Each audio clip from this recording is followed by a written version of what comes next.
Right now, everybody is talking about cryptocurrency, and the cybercriminals are hiding in the conversation. Cybercriminals use social engineering loaded with urgency and fear to successfully prey on your company, your employees, and your customers. Spear phishing is just one of 13 types of email threats. Barracuda has identified these 13 types and shows you how you can protect your company, your customers, and your reputation. Find out about the 13 email threat types and Barracuda email protection. Get your free ebook at securityweekly.com/Barracuda. That's securityweekly.com/Barracuda.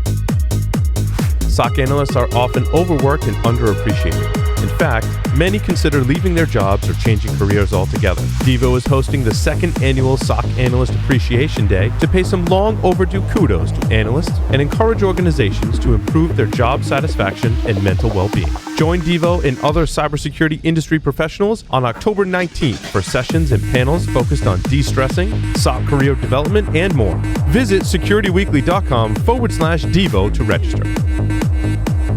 Welcome back, everyone, to Paul's Security Weekly. Don't forget to check out our library of on-demand webcasts and technical trainings at securityweekly.com/on-demand.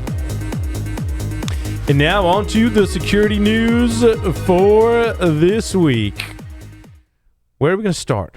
Did I put too many firmware stories in? I'm sorry. I can't even see the stories. Well, I don't see any stories, but yeah, we can start there. You don't see them. Are you logged into PPWorks? Well, I'm trying to log into PPWorks now, but what if they're not on the regular site. This is how this segment always starts lately. I pushed some stories and they're not on there now. They were earlier, but they're not now.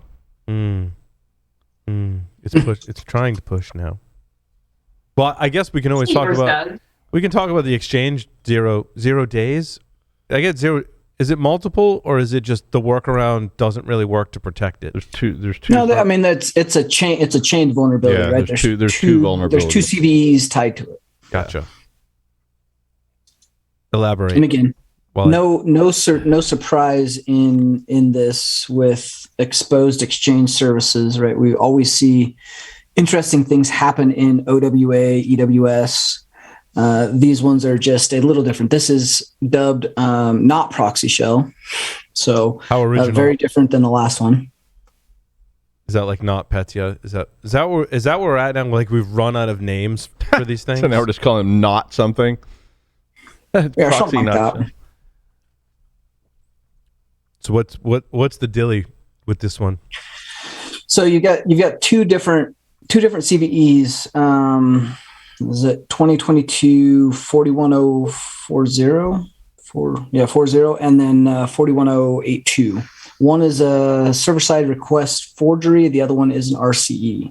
And so you're chaining those together in order to, one has to be exposed to PowerShell on the inside for the second one. It has to be accessible for the attack to work on the second side for the remote code execution. Server-side request forgery is the one that is allowing the remote access in order to pop the second version of this, which is what makes it kind of a more critical. Everyone kind of freaked out about it. That being said, there's a lot of prerequisites that have to be in place, and there is a lot of things that have to be exposed externally. And from our internet scans, there were just not that many of them live and online. This did not have any effect on Exchange Online for O365 hosted tenancies. So if it had, that would have been a much bigger issue. This is a little bit smaller issue, in my opinion. Still something to consider, but from what we were notifying customers of early on and what we've seen from live proof of concepts, which are almost non-existent, all the proof of concepts we've seen on GitHub are either fake or go to some sort of blockchain storage where you pay for the proof of concept, which is a scam. So really not something that is a huge deal that we've seen unless you've got exposed exchange services. So yeah, I was going to say, what if it's exposed on the inside? Now, being exposed to the inside makes it a little bit different. If you have an attacker that gains internal network access, then yeah, this can still be a thing, which is a pretty big deal because for anybody that's done pen testing or dumped an Exchange server, most Exchange servers internally have almost all of the credentials that a domain controller has. So the cached credentials for mailboxes get exposed on that Exchange server in memory. And so you end up with a substantial amount of clear text credentials if you can dump that with something like Mimikatz or any of the others. What's the overall attack exposure? Have a lot of people dumped Exchange by this point? Have we made headway in the past 10 years or so? Yeah, Exchange is a cluster, right? Like this is why Microsoft moved and pushed so hard for O365 and or Exchange hosted services. So two different services where Microsoft offers the Exchange Online, which is their variation of an Exchange hosted server. For that, they removed some of the functionality with OWA and EWS on the Exchange hosted versions, and some of that goes through API calls and or web services. And so it's the same architecture in some sense, but it doesn't expose and mitigate some of the attack surface on the other sense. And so that's why they've pushed so hard for that, because Exchange is very, very difficult to deploy securely. And even done right and deployed securely internally only, you end up with Active Directory issues where you have Exchange shared model versus a single host model. And there's not a lot you can do to secure some of the groups and permissions that get added into Active Directory. It exposes a big attack surface. Well, Tyler, I want to go back. Exchange is difficult to deploy, Let alone securely, right? Yeah.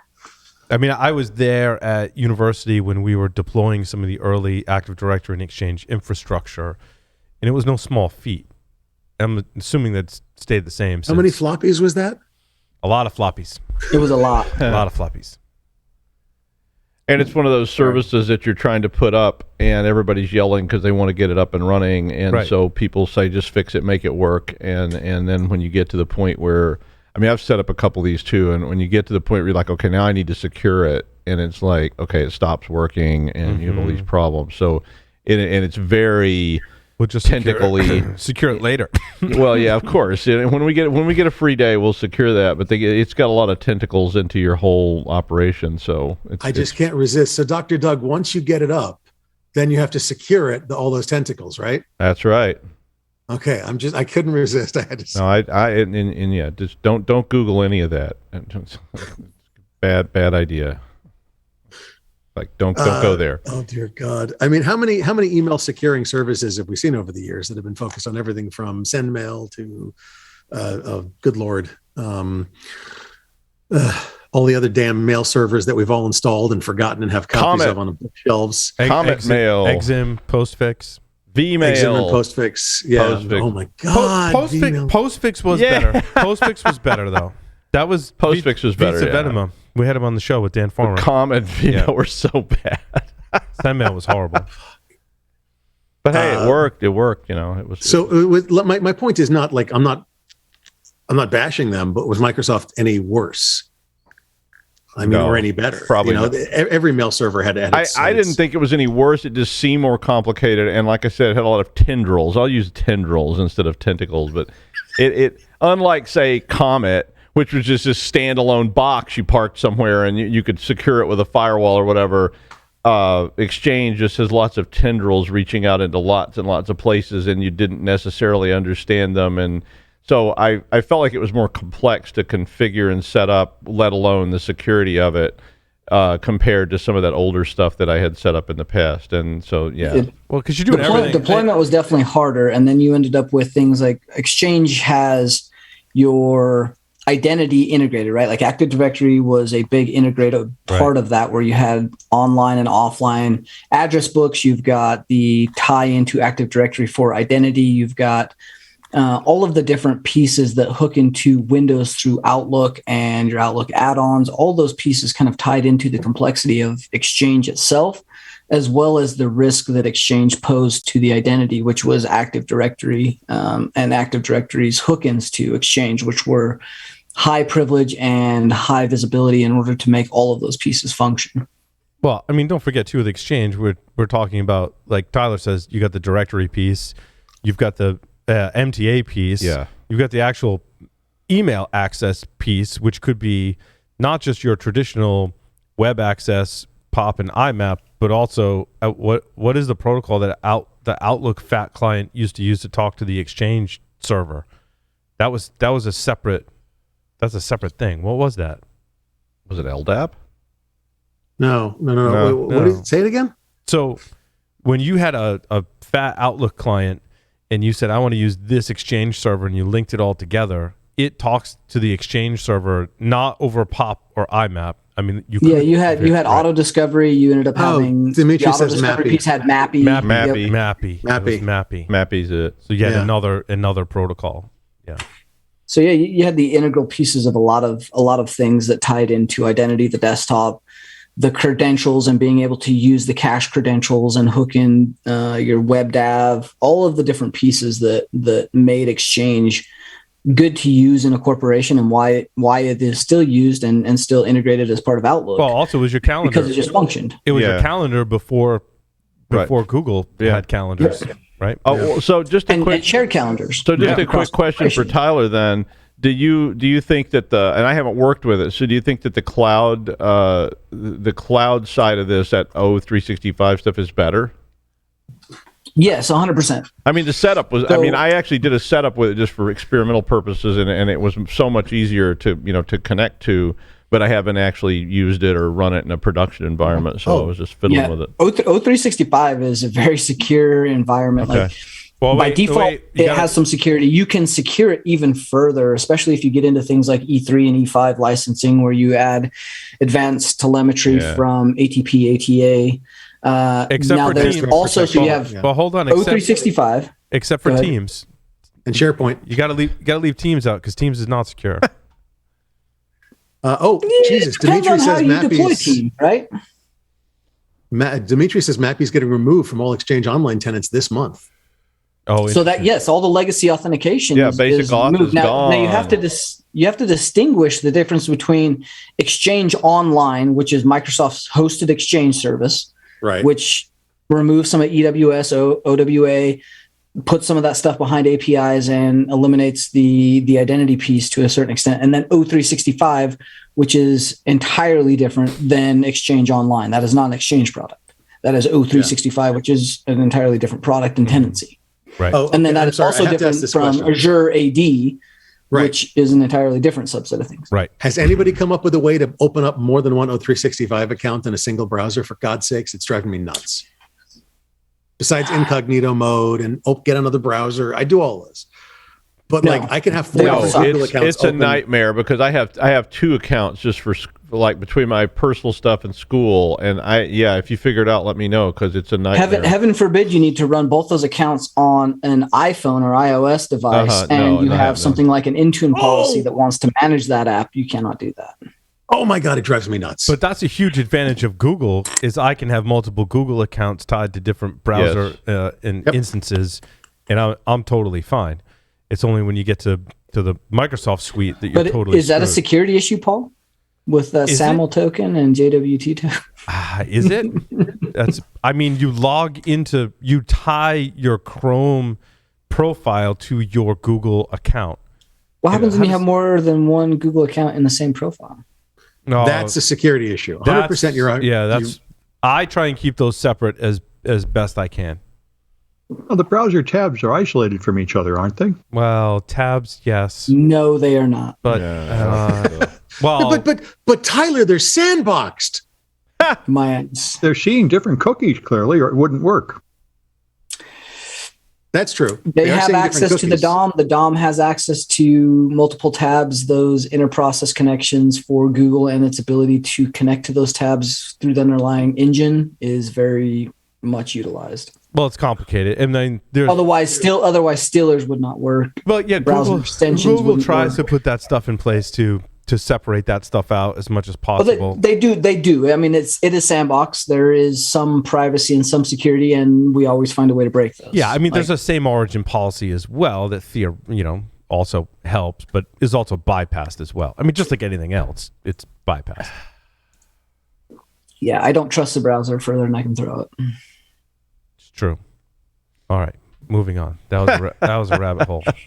That's a good rabbit hole. That was a good rabbit hole. The Dell driver. Yes. I was alluding to this somewhere. I don't think it's. Didn't we cover this last week too, though? Like, this Dell driver has been like, I love it. It's one of my favorites. Maybe it was on one of the other shows. Maybe I did. maybe I did duplicate it by accident. I mean, Yes. I'm all for talking about the Dell drivers all day. You mentioned it earlier today, though, too. September 30th, this was posted. No, so we wouldn't have covered it on the 28th show. Well, at least I found this. We Live Security, so ESET Research published this on September 30th of this year. And this is, we covered the Dell driver thing when it came out in 2021, I think.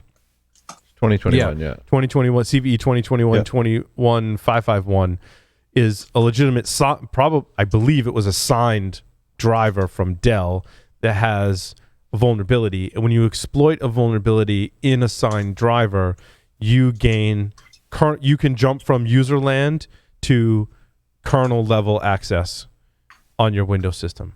Did I get that right, Tyler? Yes. Yeah. But oftentimes this gets into like, okay, what can you do with that driver now? Because your kernel drivers are your interface into your hardware.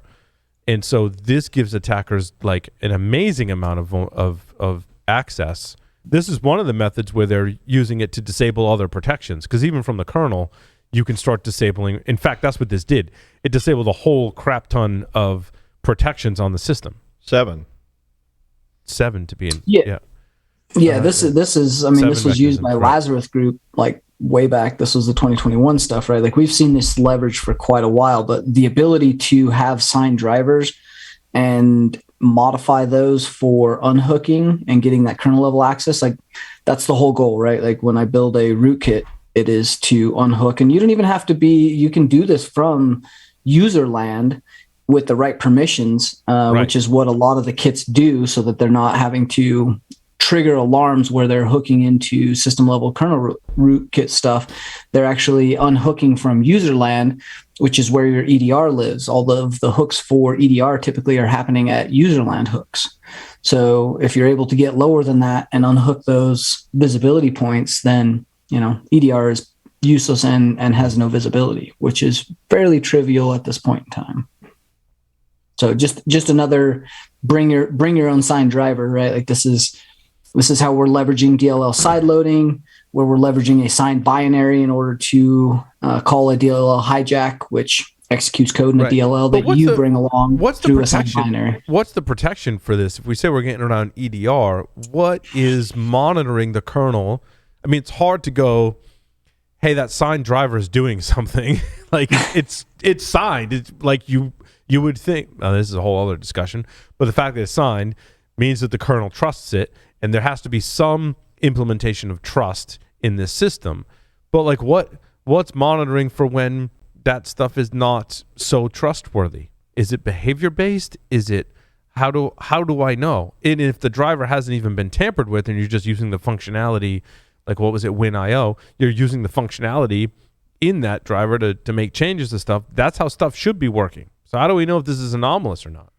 That's a defense in depth and behavior problem, right? You have to be able to monitor at multiple layers. You've got your user land looking for behavioral things where you're getting memory injection. You're looking for rewrite execute memory space that's getting changed and unchanged, which is what a lot of the good kits are doing. They're putting that to read execute and then read write execute for a single action and then changing it back after they've unhooked something.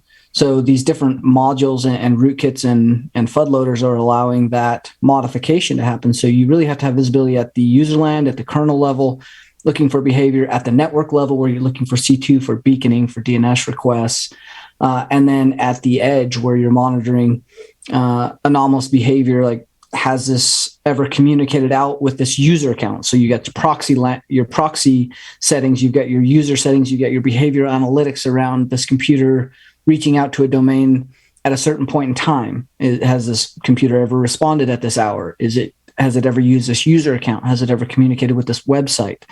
Those kind of anomalous behavior detections is one of the only ways I see to catch good C2 or good kits, right? Like having built these, I look for all the things, communicate on all the channels that you would expect, Slack, GitHub, getting data out on secure signed communication channels with signed binaries, all the things that you should be doing. You really have to detect them at each of those locations and do it in a chained manner. So you have to have visibility at all those points. Is there like a GR security for like Windows kernels? Can't you put a kernel module in to give you some more visibility? We kind of already have that, right? Like AMSI is supposed to do that. Is that Microsoft's product? And AMSI does a great job. That's the anti-malware engine that Defender runs on. Okay. Which runs at kernel level, looks for a lot of this anomalous behavior, looks for memory modifications, buffer overflows, those kind of things. But the ability for kits to unhook and find AMSI bypasses, just like any Linux kit, right? Like you find ways around that. Yeah. I think it's an interesting problem that we may have not solved, and I don't know if there are solutions out there, and this is going to be operating system dependent, but some in kernel protection against these signed drivers and lower level code in the kernel. I don't know stuff that's actually, it's got to be stuff out there that's trying to do it. If you know of something, please reach out to us, because I'm genuinely interested, because we've talked a lot about like drivers gone bad, basically. Well, And a driver has to be close to the hardware. So the way I was explaining it, and please correct me if I'm wrong, is that like you have a driver, and in a kernel driver, it has to have a higher privilege access to the actual device it's interfacing with in order to provide that functionality. In other words, an audio driver has to be able to be close to the hardware of your audio hardware to provide you with good audio. Otherwise, there's going to be delays and latency and all that stuff. It needs that direct memory access to the piece of hardware. Like that's by design, it needs that.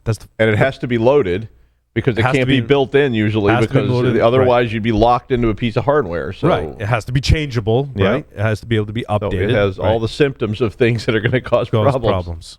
Right. So I'm couldn't curious. Go ahead, Sam. Couldn't you detect if a driver is being loaded when you're not supposed to be installing software? I mean, Tripwire would detect that on Linux.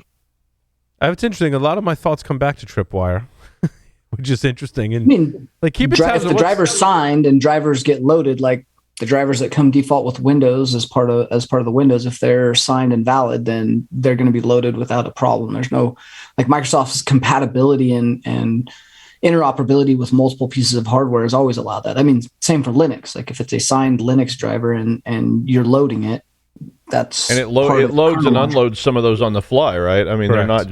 they're not just like DKMS. at one point in time they're all loaded. It's like they get loaded, they get unloaded, and they're loaded again later. I mean, I don't know how the timing is, but I know they're not always there. And there's always drivers you don't know about either. Yeah, good point. There's search orders for drivers as part of a hardware install as well. I mean, I guess you could build a template for what should be there and then compare what's going on to what you've determined. Even that, though, controlling that on a Windows device, like, be a nightmare. What's available to Windows to load and what loads through something like Windows Update. Again, you come back to if it's a signed driver and it's a valid driver, like there's not really a great way to it's really the signing process. What's valid. The it comes back to this is the earliest supply chain attack that you can do, right? Like if you're abusing signed drivers, then the supply chain, it falls on the manufacturer and their ability to revoke that driver as part of the operating system signing chain, like your root trust for that driver on the operating system. And how many signed drivers are there for Windows? Thousands. Like a lot, right? Like a lot. And trying to harden that stuff is really, really difficult, because you end up in this, like, I've got to build this incredibly homogeneous world where everything is exactly the same all the time. But the stuff changes, right? Like even if Microsoft said, we're going to make sure that there's no security vulnerabilities in your driver before we sign it. And that's not what they do. My guess is they say you have to follow, like your code has to follow these standards.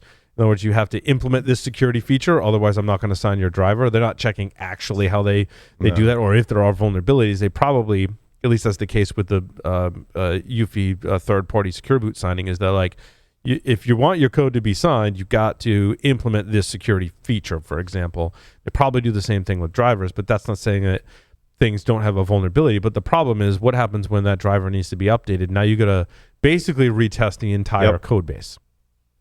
And it's not necessarily that the driver itself has a vulnerability even in it. It is the way in which the driver is being deployed on the OS. Like this one had the ability to do code execution because there were inadequate protections in the series in which I believe it was loading the driver. There was a place in which you could actually steal the memory locations. And so it's not necessarily that the driver itself was vulnerable, and there's probably lots more of these. It's that we found a way to abuse a specific driver Right. in order to load our code as part of what it was doing. At Eclipsium, we have research on we call screwed drivers. So if you search that up, you can. Yeah, that was that's some great research that explains exactly. I mean, that's an example ton around this. Right, an example of what we're talking about. Detecting deep fake audio by modeling the human acoustic tract. Wait. As much as I want to talk about that, we do have a question from Discord. Yeah. Do they actually do that stuff, checking for safety? Dimitri's asking. I thought Microsoft signing was just proving the provenance of who wrote it. Yeah, primarily. It's the driver saying it's who wrote it. I'm not sure on the driver side. I'm more familiar with the secure boot side, where I have a bootloader or bootloader software that Microsoft has to sign as part of the secure boot process. And the way I understand it is what Dimitri is describing is the primary thing is they're asking me basically what do I do to is a questionnaire. How do I protect my private key? Yep. Right. That's that. And if I answer all those questions correctly, like, oh, you're protecting your private key, therefore. As far as I know, they trust certain people, and once you're trusted, you're kind of trusted until you prove you're not trusted. So Dell is obviously trusted. And if Dell's, I asked somebody about it because I was getting asked about this kind of hardening a long time ago. But I have seen documentation based on what I think is based on recent security research where Microsoft is, I don't know if they're analyzing the code to Dimitri's question, right? It's a great point. Are they analyzing the code or just asking, hey, are you implementing these security features in your software? And I say, code. Yes, I am, or no, I'm not. And if I go, what's that? It would be a monumental task to analyze all that code. Right. And I don't think they're doing that. They're definitely not analyzing it for vulnerabilities because we've seen I would say when you want to become a code signer, you fill out a questionnaire and they say, do you do this and this and this, and you use these techniques and so forth, and then unless somebody complains, they sign it. You send in your DBA, your EIN, sometimes through fax. That's what I was told. Yeah, a code signing cert. Yeah, but it's the same thing. Like Chinese post office was a certificate authority. Yeah, Tyler, how many of those do you have? I have a couple. How does that not surprise me? How many different names are they under? At least three. if you look hard enough, you can just find someone else's code that has been signed. You can definitely find leaked code certificates from leaked sources. Like that's why some of these breaches are probably a really big deal. You look through some of them and there's not a ton of analysis around like what gets leaked. You look at some of the hardware vendors, like the NVIDIA one was a big deal because there were code signing certs in there. Like there was revocations that had to happen. Like what got signed during that time, what got executed during that time, because those signed certs were able to do that. That's why it's a big deal to get in front of some of that. Or I'll be very non-specific. There are large vendors like Doug is talking about that are trusted, that have the ability to sign code, and then you can find that said program on the internet, and it has a vulnerability or flaw in it that allows you to do some manipulation to take advantage of that trust of that binary. That's right. How's that for non-specific? Nefarious miscreants. Right. I was enamored by this detecting deepfake audio by modeling the human acoustic track. I like this one so much. Specifically, they say, the researchers, we applied fluid dynamics to estimate the arrangement of the human vocal tract during speech generation and show that deepfakes often model impossible or highly unlikely anatomical arrangements. I just love reading that statement. I think it's beautiful. Well, and then tie that to the next comment, a few paragraphs down in this synopsis, where it talks about how it was common for deepfake audio to result in vocal tracts with the same relative diameter and consistency as a drinking straw. Right. In contrast to human vocal tracts, which are wider and more variable in shape. Right. I mean, basically, computers suck at truly replicating speech. down to that level. Well, because they focused on making it sound good, not on making it sound biological. Right. And so it came out that way. And in fact, I found this story. It's only a matter of time before they figure that out. Yeah, and well, yeah. Eventually, the deepfake will just adapt, and they'll go. You have to make sure that the size of the esophagus is within human parameter norm. Right. Because I was talking. Computers suck at fooling other computers that they're not a computer. Yeah. Well, also the way I understand you train machine learning models is to feed it a whole bunch of data, and certainly there's a whole bunch of speech that you could feed a machine learning module readily available on the internet, and let's say podcasts that you could feed it to replicate the human voice. They just didn't do it that way. They weighted it toward quality. So all the weights were just making the vocals better. So the AI learned to do a better quality sound, and that's why they got these bizarre physiological descriptions. But yeah, they'll be able to fix that. In fact, I noticed, I was talking to somebody the other day about how since I've been on all these podcasts for years and years and years, I'd gotten used to the way my voice sounds, because normally people record themselves and they hear it played back. They go, well, that doesn't sound like me. That's awful. I hate it. But after I like 50% of the time now, I'll ever hear my voice is coming over headphones or speakers. So.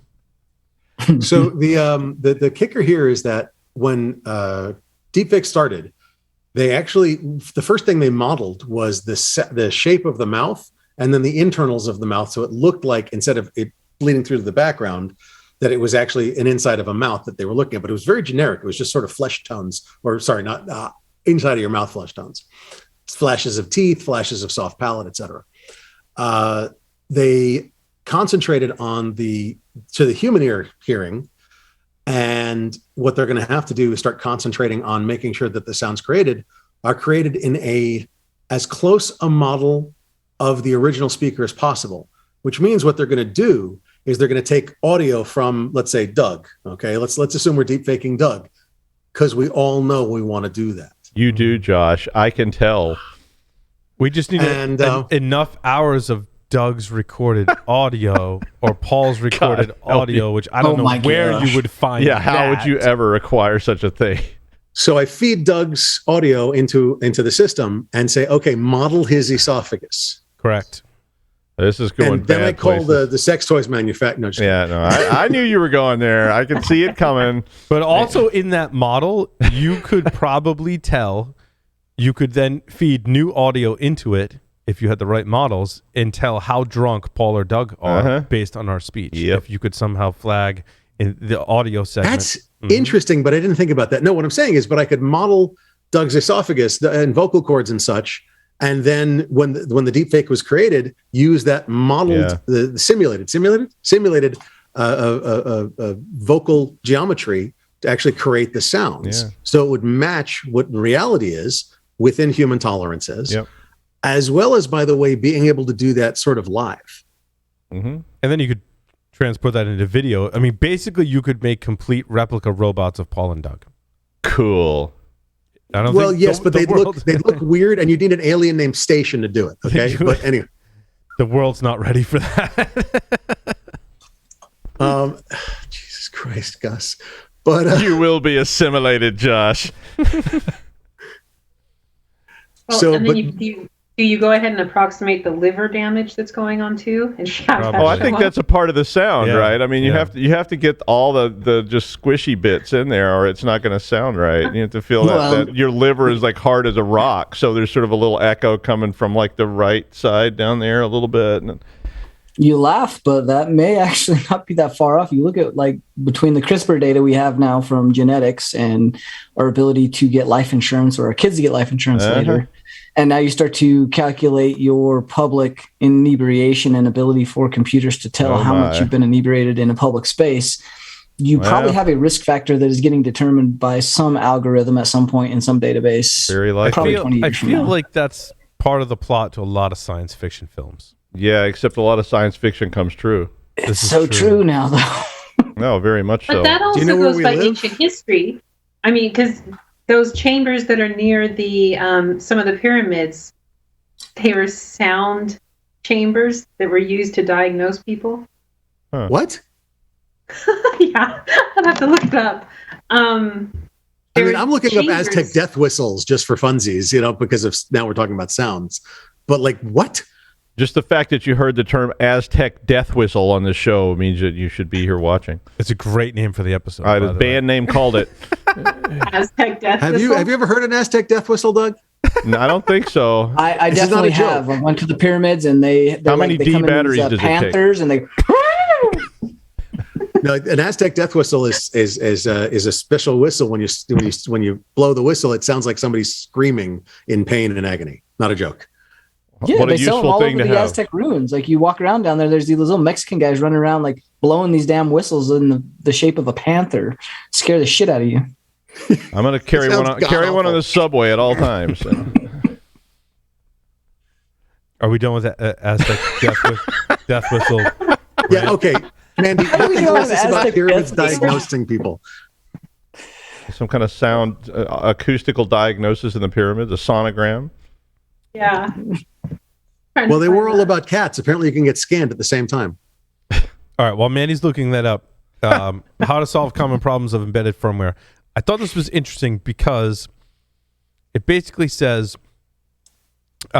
these devices lack memory sizes to have to rewrite the firmware as soon as it receives data. Meaning, when you're doing an over-the-air firmware update, it's a very linear process. There's no backsies. So if that process fails, the firmware fails. What they're suggesting is that there's backup memory.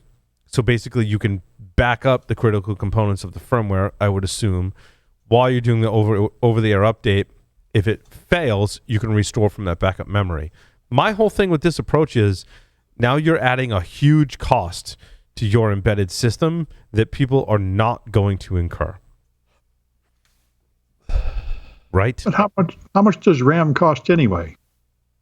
Well, I mean, On an IoT device where you have $25 or $40 to, sell it at, your profit margin needing to be at least 40 points, you're cutting into it pretty close. Like some of these margins are so tight. Like you look at some of these manufacturers, they're barely making it, which is why they put like certain advertisements in there, certain services where they bundle them, all kinds of weird stuff to make the profit margins work on like lower end IoT. yeah. And you So start to it's see some not of the ASUS updatable. stuff sell for $300. That's when they don't have to worry about it so much. Well, so it's not updatable, and they figure you just throw it away and buy a new one. Mm-hmm. Yeah, I guess Except if you've embedded it in a wall, it's kind of tough. That's true. I guess I thought of it in the like credit cards, like an 8-bit microcontroller on my credit card. I guess you just issue a new card, right? And Yeah, you you'd wouldn't- have to. Yeah, you just issue new cards. I mean, which is there's a And that would cost. be Cost of doing cheaper anyway. business. There's a cost to that. But as you go up in the scale, and this article, by the way, did a great job of, I thought, defining embedded systems and the different types. So like based on the performance of the microcontroller, they had small scale, medium scale, complex. They defined real-time, standalone, networked, and mobile. I don't think they really talked about IoT, right? This didn't seem like they had a category for IoT, which I thought would have been a nice add-on to that. I wouldn't call IoT even real-time. Real-time, I think of more of like a cockpit in an airplane, right? The problem here is always going to be the dollar, the almighty dollar. Yep. And if you have something that's cheaper, somebody's going to buy that instead of the one you have, which is much more robust. And when that happens, what are you going to do?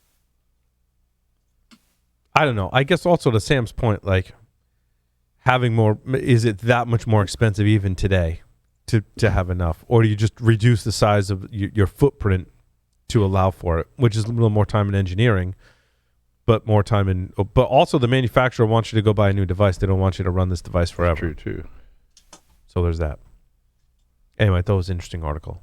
While we're on the firmware thing, Binarly discovered a whole bunch. So there's been a bunch of CVEs for basically SMM vulnerabilities. I'm working on getting one of my coworkers to talk kind of in depth about SMM and DXE, probably in separate segments, because it ends up being a lot to cover. Like basically, they do it in like a 2 or 3 day class, and I'm trying to distill it down into hour chunks. And we're like, that's going to be interesting. So there's going to be a lot of details that are left out.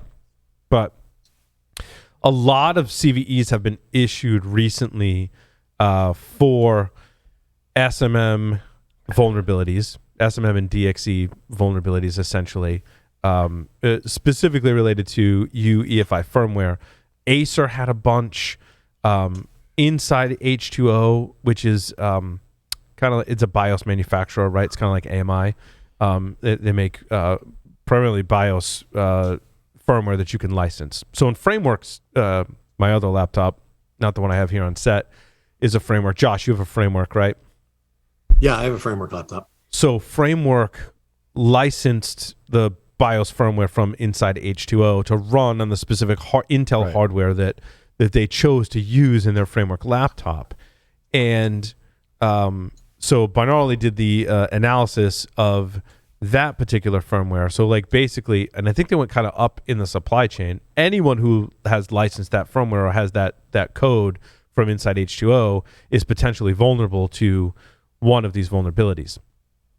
The specific one that I honed in on was an SMM callout vulnerability. So an issue was discovered in inside H2O with kernel 5.0 through 5.5. SMM callout in the SMM driver, FW block service SMM, creating SMM, leads to arbitrary code execution. Says it can replace a pointer to the UEFI boot service get variable with a pointer to malware and then generate a software SMI. Basically what they're saying in all that. So this is like, there's 4,000 pages of the UEFI spec that you can go read that explains all that. But basically what this means is an attacker can execute code in SMM or system management mode. And when your processor is in system management mode, it actually halts operating system operations. And this flaw allows them to execute code in SMM outside of SMRAM. SMRAM is that protected portion of memory where critical code is loaded that's protected by the UEFI BIOS and the CPU through SMI handlers, right? So basically the code to run your SMI handler to go, I want to change this bit or update the BIOS or write to this region in the SPI flash.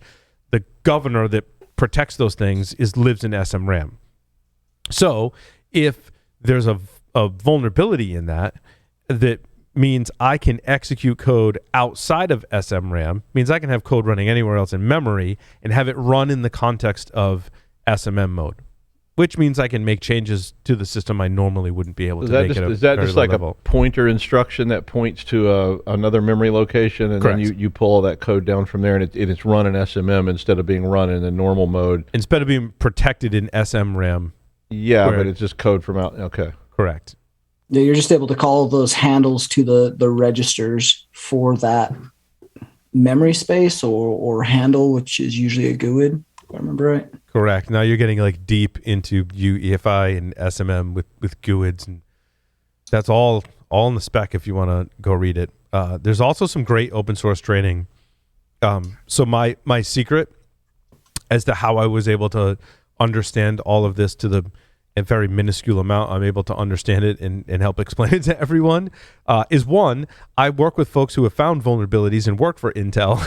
So I have an unfair advantage and I can ask them questions, which totally helps. But also Zeno Kova and Corey Kallenberg are firmware like security researchers. And back in the day, if you dig around, you'll find opensecuritytraining.info, and like you gotta mess with some of the URLs. If you're interested in having trouble finding it, just message me on whatever platform or whatever on Discord, right? And I'll help you find it. You can find some of their original training. That is like when I Google search for like UEFI get variable or FW block service SMM, you'll land on their training, and they have PowerPoint slides that walk you through all of this. I'm giving away all my secrets now. But Zeno and Corey, from what I've learned from Googling around, both went to work for Apple, right? Zeno then left Apple and does his own training thing and created Open Security Training 2. And it's a free training course. So if you Google Open Security Training 2, I took his newer course, which digs into basically all the guts of UEFI. So I watched like very specific modules. So if you read my blog post from Eclipsium, especially that part 3, I was like taking Zeno's training to understand the bits well enough to be able to describe it in there and have conversations with my coworkers and go, is this how I would explain it, and is that correct or not? And one of the caveats to all of that, because in a lot of my explanations, even to my coworkers, wasn't necessarily wrong, but this works slightly different depending on which chipset and which hardware and which version of the specification you're using, right? So like your specifically with writing to your SPI flash, you most of the time would go through your SPI controller, which lives on your chipset. So you build computers, Doug, right? And there's different chipsets, and that chipset is a conglomeration of a bunch of different hardware and microcontroller software that allows you to interface with different bits of the hardware. Right. And in like the PC building community, how much control do I have with that chipset to be able to change timing and overclock my CPU is what most articles will talk about in that realm, right? But each chipset has a different data sheet from Intel that defines how it communicates with the hardware. And so that changes over time. So while I may talk about like how SMM works in this context, the actual implementation is defined by your data set. So that was some of the reasons why I had to tweak my firmware security realizations part 3 blog post, was to explain at a more generic level that, like, well, in that older chipset it worked this way, and then Intel introduced these newer bits in this newer chipset, and now the older bits and the newer bits have to work together, and so like it's different depending upon which chipset. And whether or not the OEM actually implemented those traces to that security bit on that particular chipset as part of their implementation, or if that's an interim like piece of technology that they put on but not implemented. Right. That was one of my realizations, Tyler, and that whole thing was pretty much that was, even if the hardware manufacturer like physically builds a trace on the board, there has to be code in SMM that implements an SMI handler that knows to go to that trace to basically apply a 0 or 1, right? Yeah, use that particular trace. So like both those things have to be there. So like basically I could flip a bit in my BIOS, like not in the user interface for your BIOS, but like through all their mechanisms, try and flip a bit and go implement the security mechanism. And it goes, yeah, all right, I flipped that bit. But like the code in SMRAM never actually checks that, right? Because the BIOS manufacturer, like inside H2O, never built that, didn't build it. That's why you have to, it's basically a long-winded way of saying why, if you want to apply security updates to your BIOS, essentially, you have to get the BIOS update from your hardware manufacturer, because all these things have to be in the supply chain and taken in consideration in these updates. That's basically why.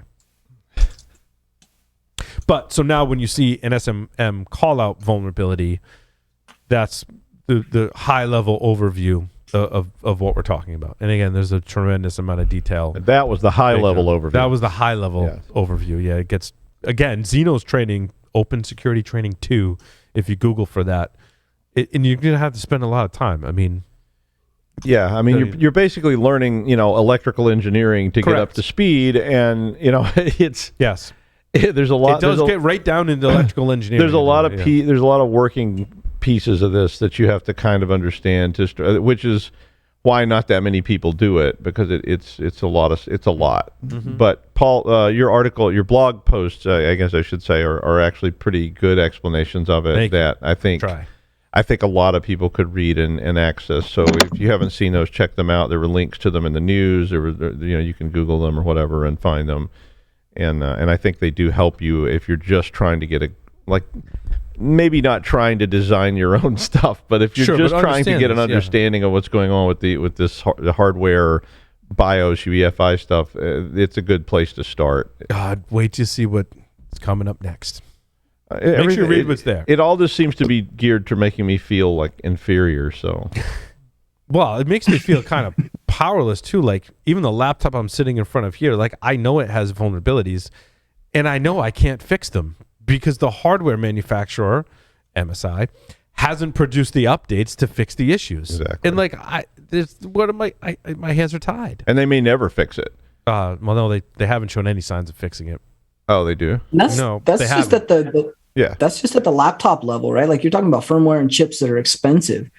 You think about all the peripherals that you have plugged into any given laptop, webcam, microphone, USB-C dock, USB-C Ethernet dongle, a keyboard and mouse, like all of these devices that have firmware and chips in them, like we're just scratching the surface of. I mean, are there any devices left that don't have firmware in them? I mean, these lights sitting here in the studio probably have firmware in them. I mean, probably. Yeah, I would guess they do. There's an LCD screen on them. So yeah, and so I mean, everything's got firmware in it, and yeah, I mean, and manufacturers, because they do use that throwaway model of just, we want you to buy another one, in 2 years, and so yeah, this is a very big deal, but it's also a very complex deal, so it's really hard to explain. It makes me want to go work at Tasty Freeze or something. So I think we touched on it last week. It takes a lot of time to get these updates out, right? And there's been a slew of them, so make sure you pay attention. But I don't think I had a story on it, but one of the things I presented on this week that I haven't incorporated, my blog post is now outdated because of the fine work by Richard Hughes at LVFS. Linux Vendor Firmware Service. One of the improvements that he's made from 1.7 to 1.8 of LVFS is the ability to update your DBX in LVFS, which I described a very manual process that used some like lower level tools in your Linux distribution. I've tested the process that Richard built into the latest version of LVFS, and it's way easier and it's awesome. So there are certain components that you can update on your own, like updating your revocation list for Secure Boot, which are now more accessible for Linux users. In Windows, if you're Surface or if you're Apple, they take care of that respectively for you. If you're not Surface in your Windows, like it depends, right? I always say, like all my coworkers, like you need T-shirts that just say "it depends." Every time I ask a question or try and say something definitively, they're like, no, well, it depends. Yeah. Because again, the complexities of the supply chain, right? Microsoft Windows has to run on all kinds of different hardware. So, but on Linux, it's even more of it depends what Linux distro that you're using. But LVFS has upped its game. And since they've done that, Richard actually shared with myself and John Locades some graphs about the usage of it. It was something like, since he released that DBX update in September, there was like a million people or whatever that actually applied a DBX update. So I'm like, well, that's actually pretty positive. And it hasn't fully baked into all the Linux distros. I think Fedora was pretty forward-looking in updating that. I got it running on this laptop and updated the DBX. This is Manjaro. So I kind of went upstream into Arch and installed the latest version of LVFS. Ubuntu is still lagging behind. Unless you put the snap. Check out the snap for Ubuntu. I think Richard updated that.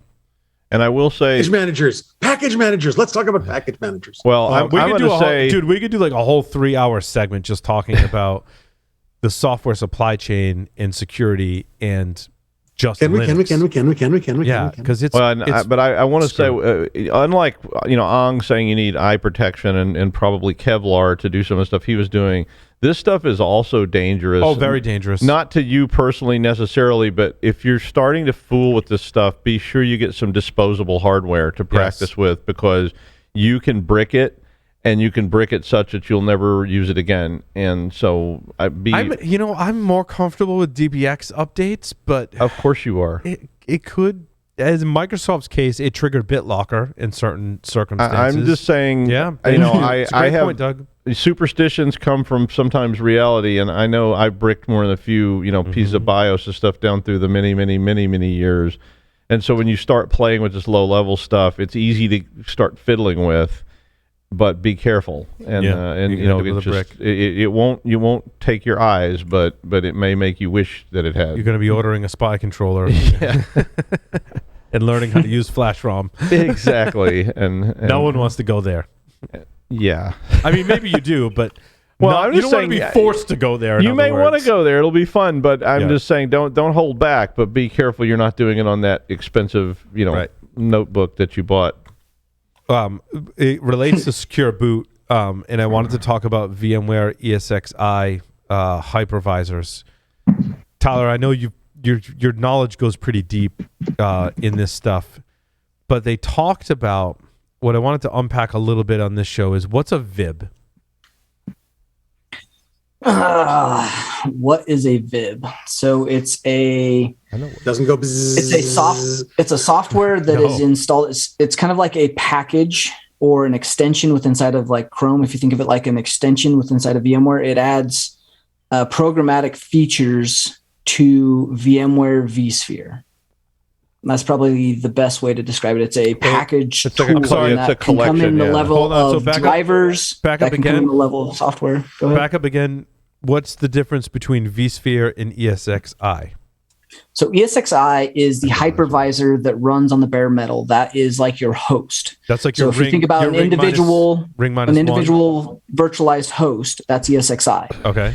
If you think about multiple or a managed Esxi host, vSphere is the on-top management software that runs Esxi and the ability to manage that host and the VMs on it. I got you. So Esxi is the underlying. So you have multiple Esxi servers that get interconnected into a cluster via vSphere, or you have a single Esxi host that's managed through vSphere, which is the management software that runs your virtual machines, your vMotion, your vSAN, all of your ability to interact and control between different hypervisor clusters or hosts, or an individual host for that matter. Like there's profiles on that host that allow you to have configuration baselines. There's different networking stacks that allow you to fail over or have different high availability offerings for that particular host or the host in a cluster, and the ability to fail over or have secure communications between those. So Esxi is just the underlying hypervisor or bare metal hypervisor that is providing the vSphere management to the upper layers. And you have to have a mechanism to access Esxi, like from a human space, and that VIB acts as an interface between you and then down to that Esxi level. So it's like an extension or package I can install. So the Vib is definitely separate. So the Vib is a package. In fact, most places don't use a ton of Vibs, but unless you're using something like drivers, like Dell drivers or something, are going to be integrated into vSphere specifically for that particular hardware, so that the drivers can provide vSphere enhanced capabilities within inside of the management software. So that Vib would be something that you install, and that's a community Vib, an OEM Vib, or a VMware signed Vib. Those come in different levels that have different security controls. Esxi is like a low level like Linux kernel ish type kind of thing that's running. It's its own, like Esxi is the operating system, and you can manage a single Esxi server, through the web interface, which provides you the ability to create VMs. Now that since Esxi before 4.1 or whenever they changed from ESX to Esxi, the ability to do that was hard client, whether or not you're running a certain version of that, and your ability to interact with that through like a web interface and do it through vSphere or through an Esxi like on the host itself, which had its own management interface or its own management software kind of package. Yeah, I remember. Once they've moved to Esxi, all of that is kind of built into vSphere, which is kind of what manages that underlying operating system, provides a web client or a hard there's client. Still an almost BIOS interface in Esxi that you can access like directly on the console. So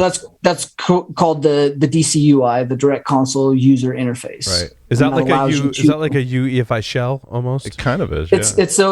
So there's actually something called Esxi shell. So there's three mechanisms that allow you to directly interact with the command line. So it's got Linux kind of underneath of this, where you have Esxi shell, you've got SSH, and you've got DCUI, which is a Direct Console User Interface. All of those allow you to interact, and you end up with something called the Esxi CLI, which allows you to do Linuxy commands, issue all of the things that you can do through vSphere. You can typically do through Power CLI or Esxi CLI, which is allowing you to interact with the Linux kernel underneath. It's just not a fancy GUI, and some of the features really do require some of the GUI setups to get them right for clustering and managing very large scale environments with HA. You can do most of that from the command line, but it is very difficult. Now, but all the software that's involved from the hypervisor layer all the way up through a certain point in guest operating systems, including Vibs. So Vib is this online or extra package I can install of software that can all be, so the vulnerability or the attack was that there are different kinds of VIBs or packages. There's VMware certified, VMware accepted, partner supported, but there's also this community supported one, which it doesn't require that those are digitally signed. You can make those yourself, yeah. So you can correct. Yeah, and here's the other problem to this. Like you can make it appear as though they are one of the other packages, or most people aren't even looking at these packages to begin with. The Vib is the vSphere installation bundle. It is a bundle of applications that get installed as a Vib package. No one looks at these, and so this is not really a vulnerability. It's the leveraging of these VIBs and the functionality within inside of vSphere in order to maintain persistence and execution into all the VMs. Now, we were kind of alluded to this in the last segment where we were talking about the ability to go down the stack. Once we have Active Directory, we've got credentials into vSphere via vSphere admin. We're able to compromise anything that runs on that hypervisor or the bare metal there. So that means maybe Active Directory domain controllers, maybe your SCCM server. So Active Directory, once that's compromised, you can get lower, but you have visibility on those different VMs. There's tools, there's EDRs, there's SIMs, there's things monitoring Active Directory accounts and groups. If you're able to install a Vib at the hypervisor level, that is kind of outside of most people's visibility and ability to see that execution and that persistence. So we can maintain and live across multiple hosts in an environment on vSphere via a Vib, and we can execute commands via VMware tools. So the VM tools D, which is a daemon for VMware tools that lives on all the virtual machines, we can execute commands down to those guest VMs. Doesn't matter what our permissions are or login is on that. We can now execute code on those and do things like transfer files, execute our RAT, our C2, maintain the persistence, and we're living outside of the VMs themselves and the visibility that most people have. So when I read this, at a high level, I was like, oh, like VIBs are packages that you install. And then VMware's recommendation was, well, just enable secure boot. And I'm like, oh, well, I understand how secure boot works. I just gave a presentation on it, right? And I'm like, so it would digitally sign using PKI all the components used in the boot process. And I'm like, if that was validating the Vib, that would mean an attacker that said, I had this community package or whatever and tried to install one that wasn't signed, Secure Boot would say, well, you're not signed. You're not in my PKI chain of trust. Therefore, I can't run you. And I'm like, oh, Secure Boot to the rescue. But Tyler was like, no, dude, like no one does that. Yeah, good luck. Issuing Secure Boot on a virtual environment across vSphere in an enterprise, good luck. Like it takes quite a bit. You've got a KMS server. You've got to make sure you've got the proper TPM 2.0. You've got the appropriate hardware version for the virtual machines. Your vSphere is up to date and running Secure Boot with 7.0 and above. All of the prerequisites and setup, even the people that developed a lot of the Secure Boot code for VMware, like there's a whole slew of things you have to do to get this right, and it is not easy. And honestly, we do VMware assessments for Trimark, and we have not seen anybody deploy Secure Boot successfully across a large enterprise. Where does the PK and the KEK come from in VMware Secure Boot? Is it that same Secure Boot spec from UEFI, or is it a different Secure Boot? Because we say Secure Boot, but it oftentimes is not. There's two pieces to that, and I'm trying to think through which parts of that there are, because you have the Secure Boot that is enabled and secured to the VM, which means the VMware is running a virtual TPM that is securing the boot of those virtual machines and the integrity of the boot code for those.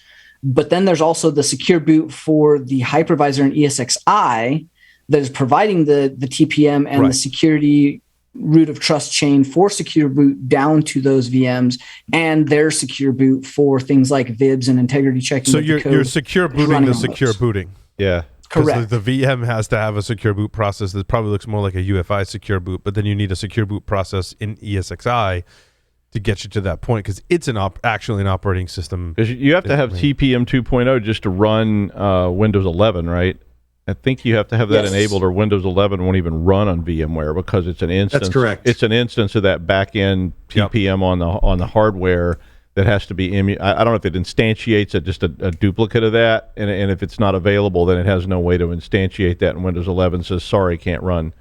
Yeah, well, No, you it's have to just have ensuring that you're running secure boot, right? So, which is the same thing that you're running into here. If you're going to do secure boot, all your VMs also have to support that, and you have to be doing secure boot for those. So that means that there has to be that TPM backing that, and also a virtual TPM that's compatible for that code integrity check for them to boot. So, And that means if even you're outside of Windows if 11, your guest operating system is Linux or whatever, it also has to support secure boot. Yeah. Which is again Yes. distro specific. so yeah, just go to deploy secure boot. That will fix this issue. But I've been looking at like Vibs as a persistence and execution method, and we've seen actors use this before this research. Since we'll say I've been looking at this since 2018 at least.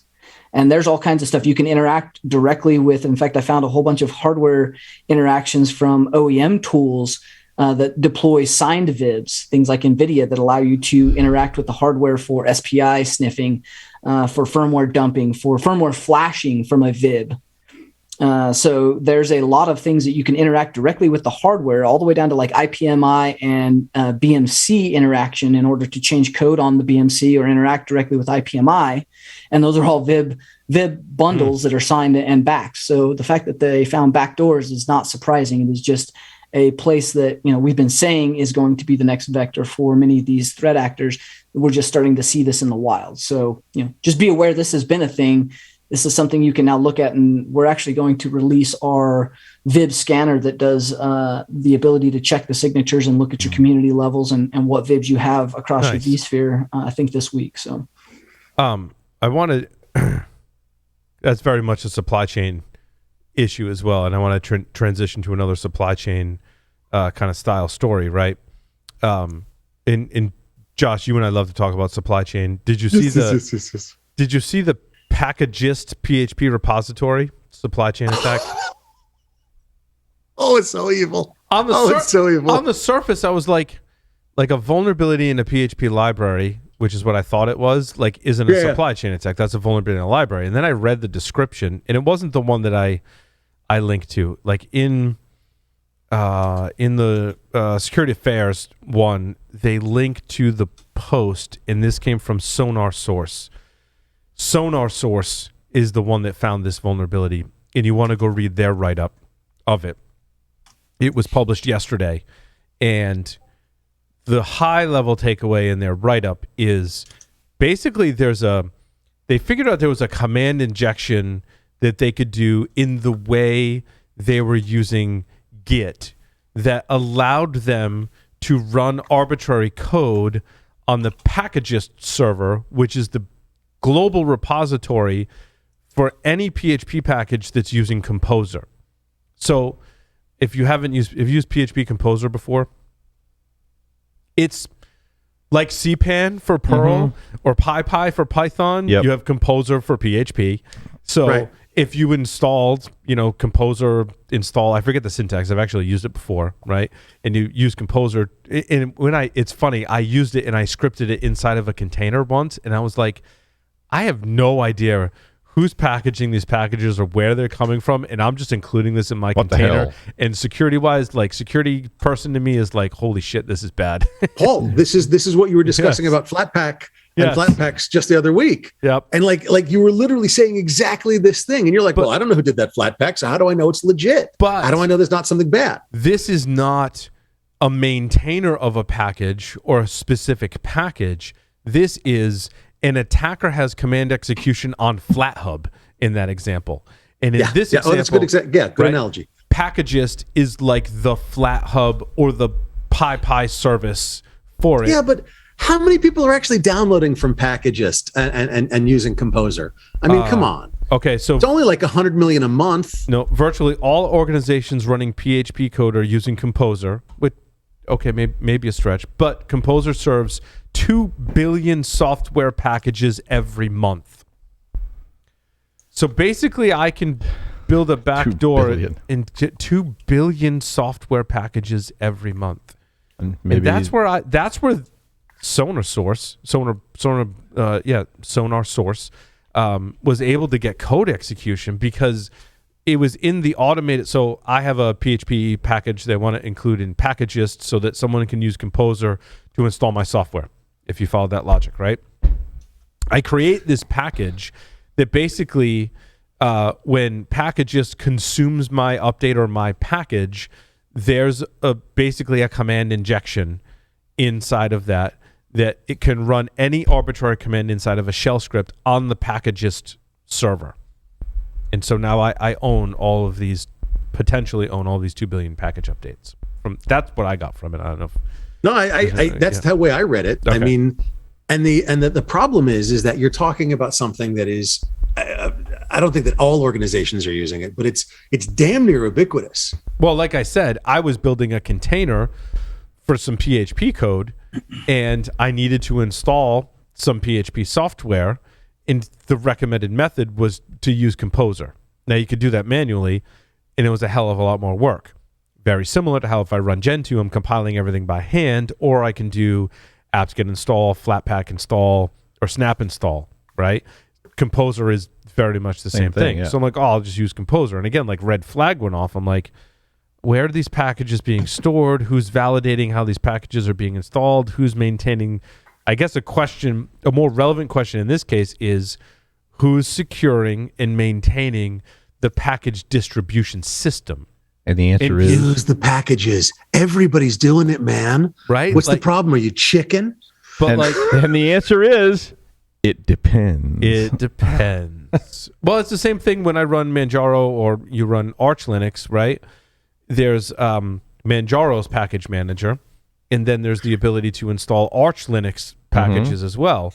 I mean, that's basically like two separate groups of people that are maintaining and packaging this software that I'm installing. So when I install Chrome, I think the way I do it is I configured PA Mac, which is Manjaro's software, to use the Arch Linux repositories.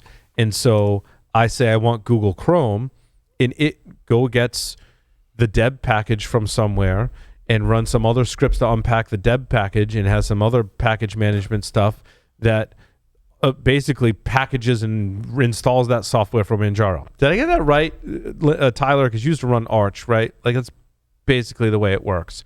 It's kind of like a FreeBSD package manager, right? It's pulling down a I think that's why I didn't like it all that much. Yeah, because I'm like, well, how many hands are involved in this supply chain of Google Chrome that I just installed? Because in all these packages, anyone can run arbitrary commands. They're basically running arbitrary commands on my system by nature, essentially. That's my issue.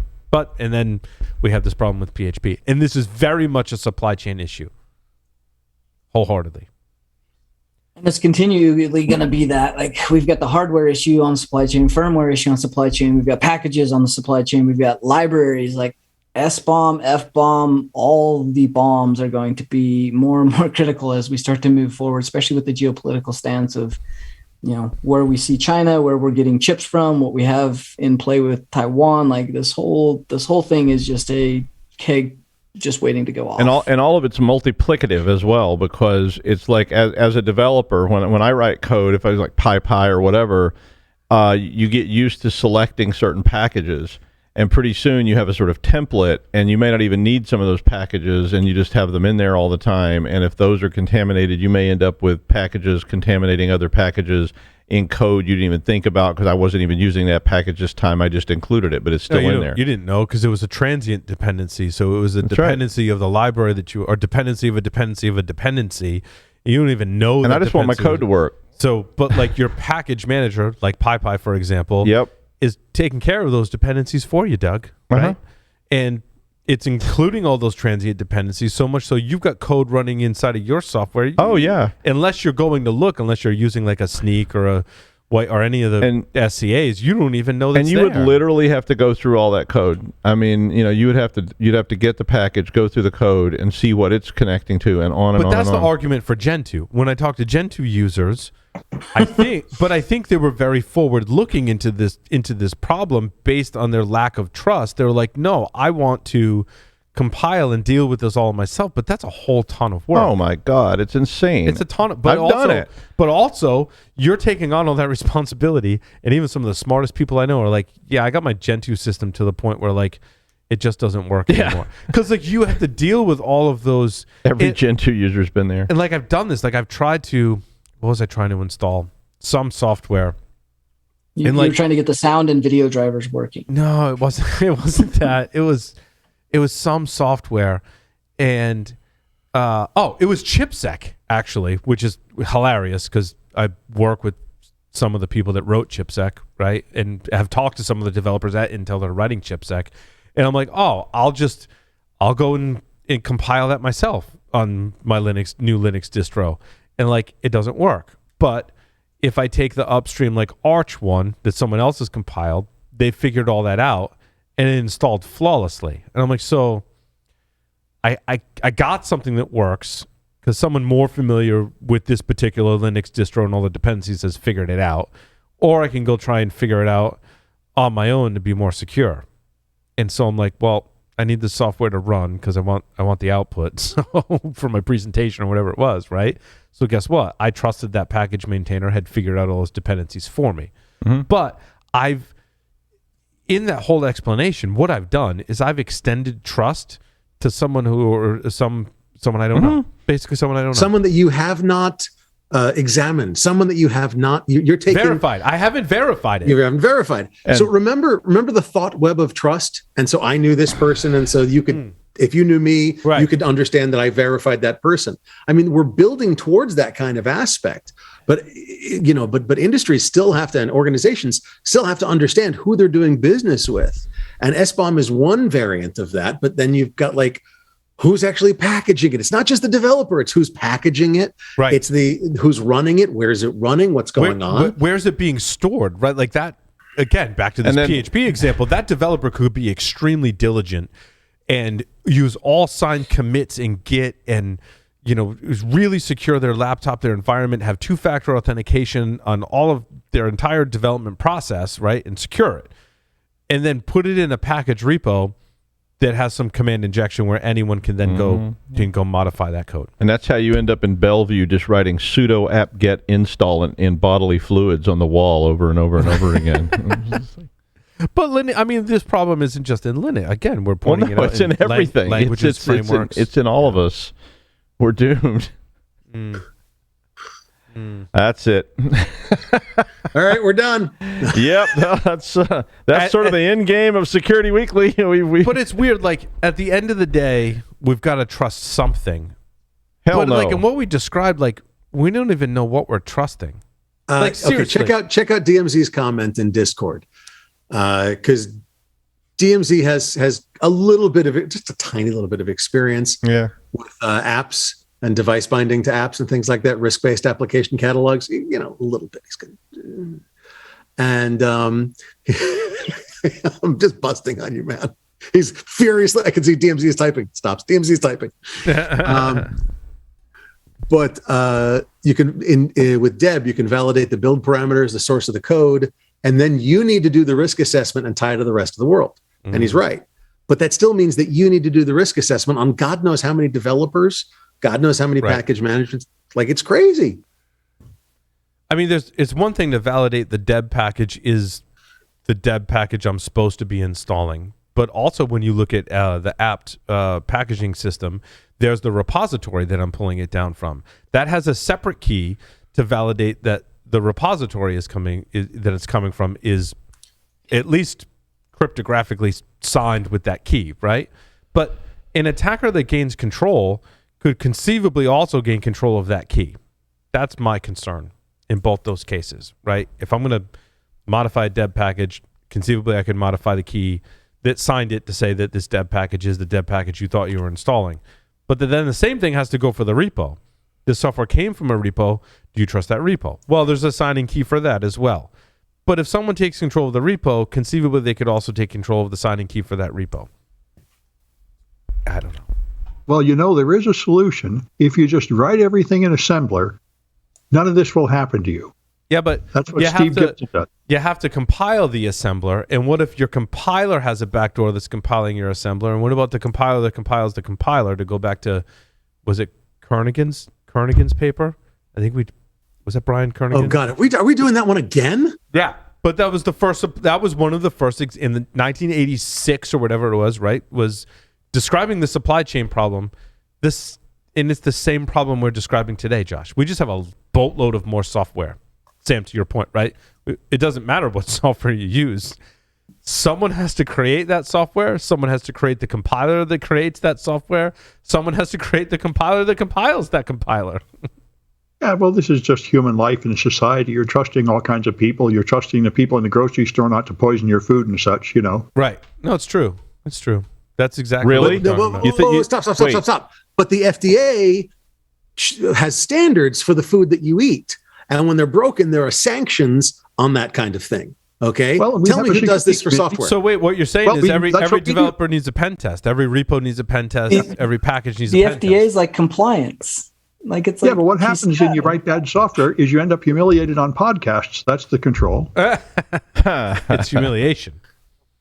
And by the way, Tyler, the FDA is like compliance, but they also have inspectors. They go out and inspect facilities. They go out and inspect, meat and everything else to make sure that they're doing it properly. So yeah, it's like compliance, but if they were properly those meatpacking plants know when the inspectors come, just like the companies know when the PCI assessors are showing up. And so I should maybe eat those Dahmer brand steaks I bought. I haven't watched the new. Is there some new documentary my wife wants to watch? Yeah, there's a new movie about Dahmer and or series about Dahmer, and it's like it's bringing out a layer of Dahmer aficionados. Like, it's really awesome what he did. You're an idiot. No, anyway, it's not awesome. But anyway, while we're on the topic of pen testing, this one will really and Dahmer. This one's really going to get you going. So there's a company, and I want to knock this company because they could have a perfectly awesome product, and I don't know because I haven't used it. Horizon3.ai, and they give basically a case study, and they say, look, we had this client. This client had an MSSP, and the MSSP had this pen testing add-on to it. So you kind of know where this is going, right? And so the MSSP did in a manual pen test, and our AI-based, I don't want to say AI-based because their name is, but their automated pen test platform, from what I understand it, also did an assessment, and they're comparing the results. Now, who do you think won in this example? I mean, you can see from the first graphic, like basically. I can't see the graphic, but I'm going to guess that the AI won. The AI won, right? So this is my whole comparison. Like, vendors aside in whatever. And I mean, it could, again, it's automation software versus a crappy pen test. Like, pick your poison, right? But also, there's varying degrees of how effective your automated pen testing software is versus varying degrees of how much your manual pen test is. Like, both of those are huge variables. So I feel like they picked like maybe a really good automated pen test platform and a really crappy pen test and made the comparison. It could be. Which, by the way, is not an unfair comparison. Like, if you're the client and you want to realize you're in this situation, that is one way to validate you've gotten a crappy pen test, is if you've got an automated pen test that had better results, and there's lots of ways to really definitively measure that, had better results, then you got a crappy pen test. I mean, any one of us probably could have looked at the pen test report and gone, wow, you got a crappy pen Somebody test. hit the print key. Right? Someone just ran a vulnerability scanner, called it a pen test, and said it was a pen test, and it really wasn't. I mean, scripts and code are always going to be more comprehensive. Like, at the end of the day, a good pen tester should be utilizing those. But you use something like AI, and you've got good coverage, you've got good tests built in, you've got a good model built. Like, there's no reason that shouldn't be better than the human. Like, at any given point, the company should be mature enough to know that they're getting all of these comprehensive pieces, and that's the point of it. You probably shouldn't be having an advanced pen test where you have a good pen test company come in and do that till you've remediated all those things that the automated tools should be picking up anyway, even your pen test, whether they're manual or automated. Where a pen test actually beats AI and ML and all the automated pieces is when you have to get very creative. You bring in human element, you bring in psychology, you bring in the creative means where an AI tool is not going to understand the nuance of the company that installed the multi-function printer, and that that there's a slight nuance in how you can actually extract a key by dumping memory and doing memory analysis on the firmware to then use that key to get into an O365, like chaining together those multiple creative mechanisms in order to build a full attack path that a legitimate attacker is going to leverage. AI is still not there. But I really agree with what you said about you should be doing these automated things first before you go out and spend money to bring in the badass people that can actually do something. And you have to be careful that you actually get the badass people and that you don't get the people that just push the print button and go, oh, look, we've done a comprehensive pen test. But yeah, Wait. This is the continuous integration, continuous development, continuous security, continuous compliance pipeline. Oh my God, we've talked about this. Okay. Okay. You should be doing vulnerability scan and an automated pen test in your pipeline. No, period. End of story. Here's the thing. So one of the things they say is that in the automated pen test, they found exploitable findings on many more hosts, like Bluekeep and Eternal Blue. Hold on. That's stupid. Let's back up. Josh, to your point, if you've got a vulnerability scanner, like even like a not great vulnerability scanner, all right, let's level it down. OpenVAS. You got OpenVAS is actually really good. OpenVAS, I tested OpenVAS in the lab. I can tell you, I put OpenVAS up there with Rapid7 Tenable quals in this specific example. Okay, valid. I've got Windows hosts that are missing patches. If your Vuln scanner is not finding those, especially like Bluekeep Eternal Blue, like your Vuln scan program is completely broken and you need to fix that. Like that should have been a finding in both of these tests. Like if I'm finding that means your Vuln scan program and your patch management stuff is broken. You got to like fix that. And then rerun your test, manual or automated. Like you're not even at the level. You're missing patches from how many years ago? That's vulnerability scanning's job. That's not pen test job. I agree. Like, that's not even an pen test. Like pen tester. I don't do exploits in pen tests. Like I shouldn't have to because those should be patched. Right. Like I'm finding the misconfigurations, the abuse of chained vulnerabilities and misconfigurations, and leveraging those to build a comprehensive attack path for a business risk that you didn't understand or see. Now, they say in the automated test, though, they found findings that the manual pen test didn't find, such as IPMI, GhostCat, and Cisco Smart installs. Most of that probably is also covered by your Vuln scanner. Should be. Depending. Should be. What is GhostCat? I don't remember. What's GhostCat? Isn't it a Netcat derivative, or am I hallucinating? Yeah, I think that's one of the Linux like Netcat in memory things. Gotcha. If I remember right, I haven't used it.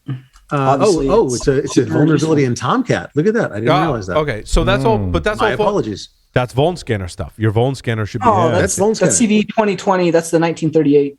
Yeah, exactly. 1938. Yeah.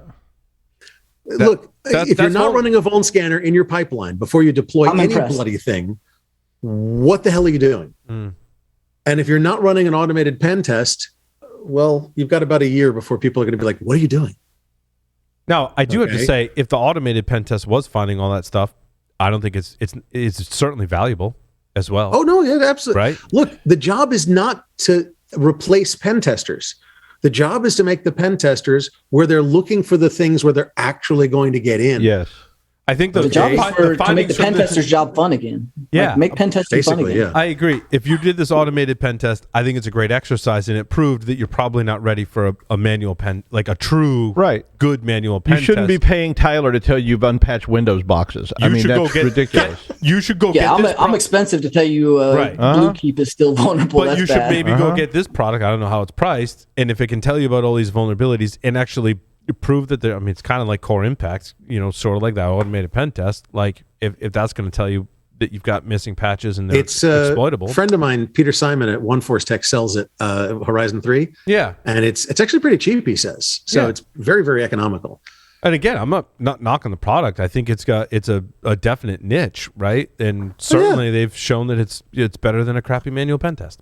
So yeah, again, I guess we're not doing.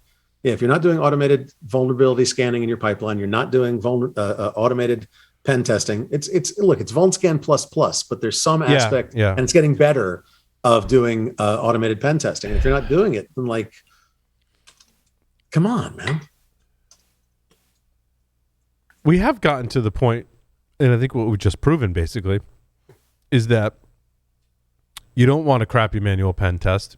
You want something that's automated, whether that's a vuln scanner or whether that's some of the new what they're calling an automated. I don't know if they call it automated pen test or what they call it, but they're also attack path. What's Bryson's company? What is that whole space? Scythe.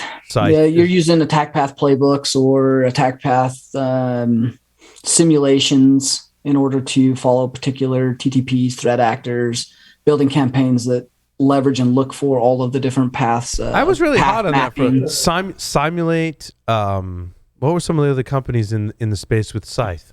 I was really hot on that for. I still think that's a valid thing. Wasn't it Pantera? It was a couple out of Israel too that were pretty. One of the original ones was out of Israel, and now I can't. What is it? Now I can't remember all the ones in the space. Good Lord. This is what happens when I stop doing Enterprise Security Weekly. Then I have to rely on those hosts to tell me what all the things are, right? Now it's going to really bother me. I used to know like every player in the space because it was awesome. You'll think of it about 3 a.m. That's what I do. Hopefully before the end of the show. Yeah. Well, you got like 8 minutes. Oh yeah, Pantera, Seedratus, Plextrack, Miter attack pathing. There's the Bloodhound attack path. So someone in that dude Henry, thank you from the Twitch stream, is dropping stuff in the Discord. So appreciate that. That dude Henry. It'll come to me. Anyway, what else we got? Doug, let's talk about some of your stories. Let's see. What did I have today? Let's see. Well, I had a couple of fun ones. One of the ones I would mention is the one about Linux adding Rust to the kernel. This is a fairly interesting development that people have been for years talking about building something to replace C, and there's been all this speculation about what that might be. And according to this, I want to talk about that because I'm really excited. He just thought of it. I'm really excited about it. I looked it up. Simulate safe breach, attack IQ, XM Cyber. There you go. You. Sorry. That's okay. Also, Red Canary, right? Open source. Red Canary did some of that stuff too. Okay. Sorry. But apparently Linux 6.1 will have direct support for Rust, so they're adding that, which it sounds like more for kernel drivers. Or yeah, I mean it's where you're going right? to do your development, and so that's always been a C thing, and you know people have really wanted to get rid of that for years. Yes, and I was talking to one of our upcoming guests on the show, who I immediately have a man crush on. His name is Charles, and we nerded out for like a half an hour straight. I'm like, we're just going to have this conversation on the show, but we basically, and Sam was actually in the office, she was laughing, because we just basically nerded out for like 30 minutes straight. And one of the things we were talking about, he gave a presentation at Hack Redcon about Rust. Charles Schreier. Did I get that right, Tyler? You were there, right? I think so. Yeah. I was not there, but... But Rust being incorporated into Linux kernel 6.1. Also, there's a UEFI implementation of Rust. And like my very pointed questions were, Rust is Rust memory safe, right? Answer is yes. More memory safe than C, right? Yeah. And I'm like, is it more readable than C? Because I buy into this whole thing that C is meant to be written and not read. I think that's most programming language, but sometimes you look at C code and you're like, what? I mean, you can look at code like in any language, but a lot of times in C, I'm like, what? Like, I mean, C++ is better to read, sure. Readable, but yeah, C is pretty tough to read, and Rust, I think Rust is more. I think it's much more readable than it's more C. memory safe and more readable than C, which I think gives it a security advantage. For me, I thought it was not much fun to decompile either. Interesting. Yeah. And I honestly, I mean, for me, I thought it was a good move. As much as I love C and C++ and always have, I do like Rust, and I think that it's. I had somebody ask me the other day languages they should be learning, and Rust and Golang were two of the languages I was encouraging them to pursue. I definitely like having my cross-compiled binaries of C2 being able to be cross-platform. It makes it much easier to write kernel-level drivers and C2. So I'm all for that as well. Yeah, I mean, I think it's a good move. I think everybody will be happy about it, except people that are just hardcore C people. They'll be a little frustrated, but I think as it comes about, it's going to be a thing. So if you are out there trying to say, languages I need to be picking up in my spare time, I think Rust is definitely one you should put on your list. Golang and Rust are definitely on that list. Especially with Mark Rusinovich's comment on Rust and bringing that to Windows. Oh, yeah, Charles was talking about that, something about it being... having access to all the Windows APIs similar to PowerShell, and you can do. That was what he said. I think that was that this last week. He said that, Tyler. I think so. It was very recent. The comments were amazing to read. Like, as soon as sysinternals is the first to recompile and redevelop all their tools over to Rust, then we'll all follow suit. Yeah, and so I mean that because that's going to go into Windows and so forth, it may well become like the language you need to know. Because I get asked that question a lot, like what language should I need to know I want to study cybersecurity? What language should I learn? I usually say all of them, but but if you have to know just a few, you start with your C and C++ type stuff, and then branch out. I think my general advice there is: Sam still with us, or does Sam drop? I think they dropped. Sam dropped. It's kind of like the same with like Linux distros or Unix distros, which is interesting as Charles and I were talking about this, right? And the same thing with programming languages. I think you should have kind of a diverse body of knowledge. You should try a bunch of different things, right? You should try different Linux and continue throughout your career. Like, sure, I got really comfortable with Debian and Ubuntu, but I'm like, I want to step outside and make sure I'm still learning something new. So I kind of stepped into Arch and Manjaro because I'm like, I want to keep sharp on what else is out there. You should do that. But you should always, I think, when it comes to an operating system and or a language, have the ones that is like your go-to. Like if I need to like code something, I need to get it done fast, and I need to make sure it's right, you should have that like go-to language, right? So for like me, Ubuntu's my like go-to because I come from Debian 20 years ago. Yeah. And there was decisions that I made around that, because Debian was Brown's computer science distribution of choice, which means my interns that came out of computer science that worked with me knew Debian. And so I basically banked on that. So it's like sometimes you've got external reasons why you kind of focus in on something. Sure, I did OpenBSD and I did every different flavor of Unix, and I still experiment, but keep your core body of knowledge in something that's good. When you're beginning, try them all out. I think my advice would be to have that core body of knowledge in an operating system, but also do that in languages as well.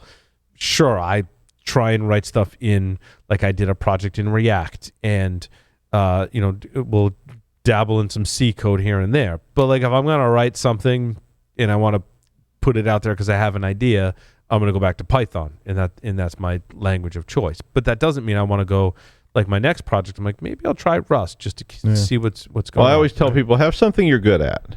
Yeah. And be sure that, like you say, that's your go-to. So whatever that is, and it should be something that's widely used, but, you should never stop exploring, especially in cybersecurity and computer science, because things change. And you don't want to be that person. I met with a person once, and they only knew like some ancient version of Fortran, and they just never learned anything else. And that was great till their job went away. And then somebody's like, "Do you know this?" And they're like, "Oh no, I only do Fortran 4." And you're like, "That's okay, great." With you don't know any modern. So. And you may find something new that you like better, and you can add more things to your backpack. So I like that story. I thought that was a good move, and I was pleased with it. The only other one I think I would want to mention as time runs out would be the pig butchering story. This is a good one. Yeah, I mean, I like to put these up on the news just because I do like to keep reminding people, and the pig butchering thing was an FBI warning that came out about cryptocurrency. And what it means is basically people are recruiting investors in crypto, and they're scammers. But unlike a lot of scammers, they don't just take the money and run. They try to get you to buy in, pay you a bunch of returns so that to fatten you up, essentially. And then, once you're going, wow, I'm getting all my friends involved in this, and I'm getting everybody else involved in it, then they try to get you to make larger investments in the crypto, and it turns out, of course, the crypto is all just a scam. So, if you are going to invest, be sure that you understand where you're investing, and that stuff that promises you crazy rates of return very likely may be a scam. Not that there's not opportunities in the world to make large sums of money, but be sure you know who you're dealing with. And when you're dealing with some guy named Bert who contacted you, even if they seem to have a valid domain on their email or whatever, be very, very careful about this, because this pig butchering stuff has risen to the level of the FBI issuing warnings to people about be careful as you buy into this stuff, because it may just be a total scam. I'm glad it wasn't a Black Mirror reference. That wasn't pig butchering. I know. Although it is a great episode of Black Mirror. Yeah, I forgot about that show. That is the most hackery episode of Black Mirror ever. I really thought, which one is this one? It's the very first episode ever of Black Mirror where hackers a person. It's not even a hacker. It's a person basically kidnaps this princess, and they insist that the Prime Minister of England go on national TV and have sex with a pig. Interesting. Yeah, and I thought, what a hackery idea that is. It's like no gain is trying. It's just like, I'm just going to make this happen because I can. And it's Black. If you never watched Black Mirror, it's one of my favorite shows. It is. It's really messed up. I mean, Yeah. if you didn't get that from the description of the first episode. But it's a really that was messed up my show. other story I thought was important. So I think that's the 902 bell. It is. It is. It is. You guys are calling it. Okay. Well then, I guess so. I think that concludes this edition of Paul's Security Weekly. The intro and the outro. Thanks everyone for listening and watching. Over and out.